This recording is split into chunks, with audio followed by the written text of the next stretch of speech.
प्रधानमंत्री मोदी के 20 लाख करोड़ के राहत पैकेज के पहले हिस्से का आज वित्त मंत्री निर्मला सीतारमण ने ऐलान किया। इसके तहत सबसे ज्यादा ध्यान एमएसएमई यानी कि लघु, छोटे और मध्यम उद्योग पर दिया गया है। इस सेक्टर को 3 लाख करोड़ का कर्ज बिना किसी बैंक गारंटी के दिया जाएगा। एमएसएमई में निवेश और टर्नओवर की सीमा भी बढ़ा दी गई है। 1 करोड़ तक के निवेश और 5 करोड़ टर्नओवर को माइक्रो यूनिट माना जाएगा। 10 करोड़ तक निवेश और 50 करोड़ टर्नओवर को लघु उद्योग और 20 करोड़ निवेश 100 करोड़ टर्नओवर को मध्यम उद्योग माना जाएगा। 15,000 से कम सैलरी वाले लोगों को ईपीएफ केंद्र सरकार देगी। अब 12 की जगह 10% ईपीएफ कटेगा। टीडीएस और टीसीएस की दरों में भी कटौती की गई है। ये कटौती 25% की होगी। इसके अलावा टैक्स पेयर्स को राहत देने के लिए आयकर रिटर्न भरने की तारीख भी बढ़ा दी गई है। घरेलू उद्यमियों को बढ़ावा देने के लिए सरकार ने ऐलान किया है कि 200 करोड़ तक के टेंडर ग्लोबल टेंडर नहीं होंगे, यानी ये टेंडर स्थानीय लोगों को दिए जाएंगे। इसके अलावा बिजली कंपनियों को 90,000 करोड़ की लिक्विडिटी दी गई है। नीमच जिले से कोरोना से एक व्यक्ति की मौत हो गई है। वहीं जिले का पहला कोरोना मरीज स्वस्थ होकर अपने घर पहुंच गया है। इस दौरान जिले का प्रशासनिक अमला सहित डॉक्टर और नर्सों ने उनका हौसला अफजाई किया। आर्थिक पैकेज के ऐलान के बाद पीएम केयर फंड से भी 3100 करोड़ रुपए जारी कर दिए गए हैं। कोरोना संकट में पीएम केयर फंड में 3100 करोड़ रुपए में से 1000 करोड़ रुपए प्रवासी मजदूरों के लिए, 2000 करोड़ रुपए से वेंटिलेटर खरीदने के लिए और 100 करोड़ रुपए कोरोना वैक्सीन खरीदने में खर्च किए जाएंगे। दुनिया भर में 43,73,000 से ज्यादा कोरोना के मामले सामने आए हैं। वहीं अब तक 16,21,000 से ज्यादा लोगों ने कोरोना से जंग भी जीती है, लेकिन कुल मौत का आंकड़ा भी करीब 3 लाख तक जा पहुंचा है।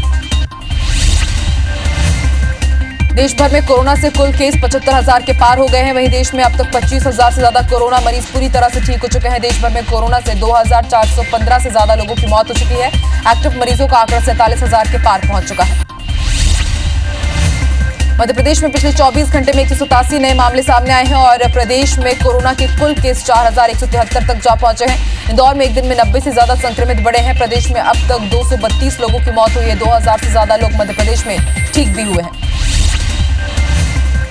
छत्तीसगढ़ में आज कवर्धा से एक मरीज को डिस्चार्ज किया गया है। अब कुल 55 मरीज पूरी तरह से ठीक हो गए हैं। प्रदेश में अब 4 एक्टिव मरीज बचे हैं, जिनका रायपुर एम्स में इलाज जारी है। प्रदेश में अब तक 59 कोरोना मरीज मिले हैं।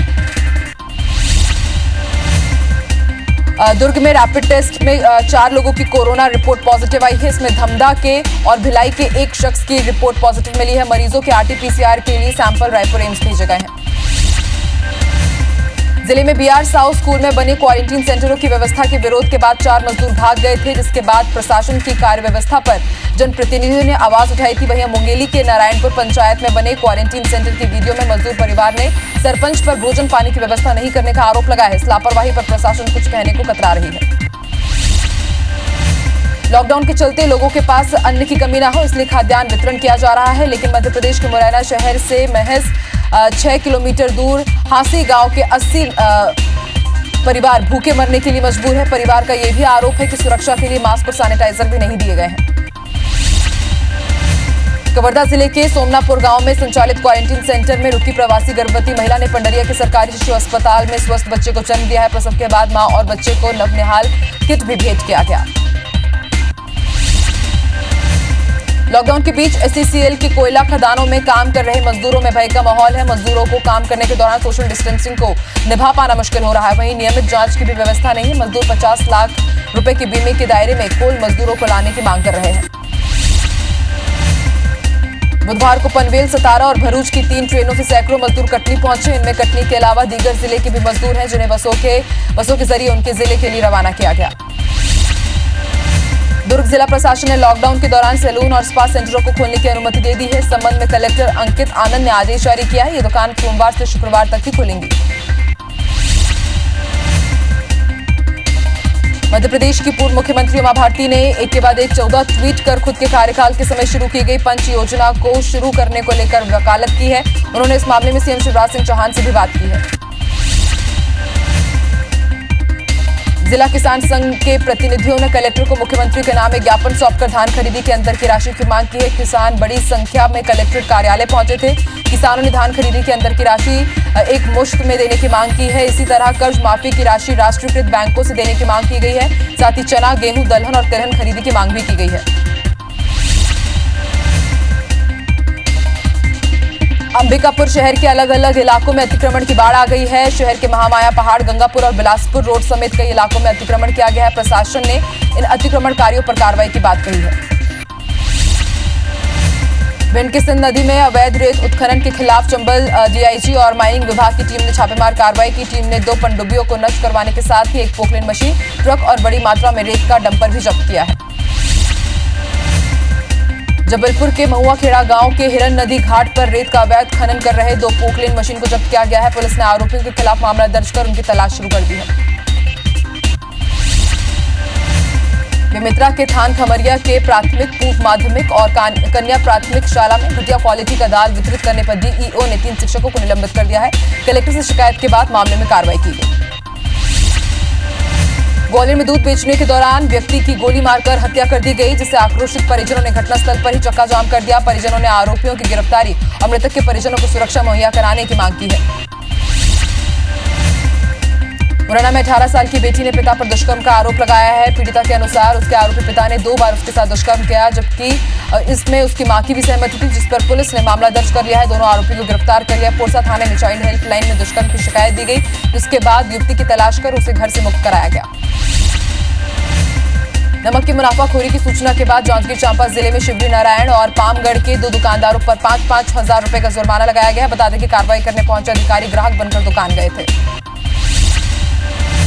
जांजगीर चांपा के चंद्रपुर क्षेत्र में गिरगिरा गांव में खरसिया के व्यापारी से 5 लाख रुपए की लूट हुई है। पुलिस बनकर 2 बाइक सवार लुटेरों ने वारदात को अंजाम दिया। फरार आरोपियों की पुलिस तलाश कर रही है। रायपुर के दलदल चीनी में 3 लड़कों ने एक फल बेचने वाले पर पेचकस से हमला कर दिया, जिससे युवक गंभीर रूप से घायल हो गया है। सूचना मिलते ही पंडरी पुलिस ने तीनों हमलावरों को गिरफ्तार कर लिया।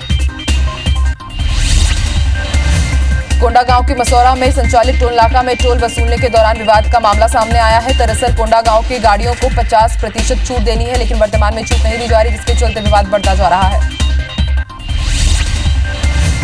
दमोह पुलिस ने ऑनलाइन ठगी करने वाले गिरोह का भांडाफोड़ किया है। प्रेस वार्ता में एसपी हेमंत चौहान ने जानकारी दी कि आरोपियों ने एटीएम हैक कर लगभग 10 लाख रुपए की ठगी करने की बात कबूली है। उन्होंने आरोपियों से पूछताछ में और भी खुलासे होने का दावा किया है।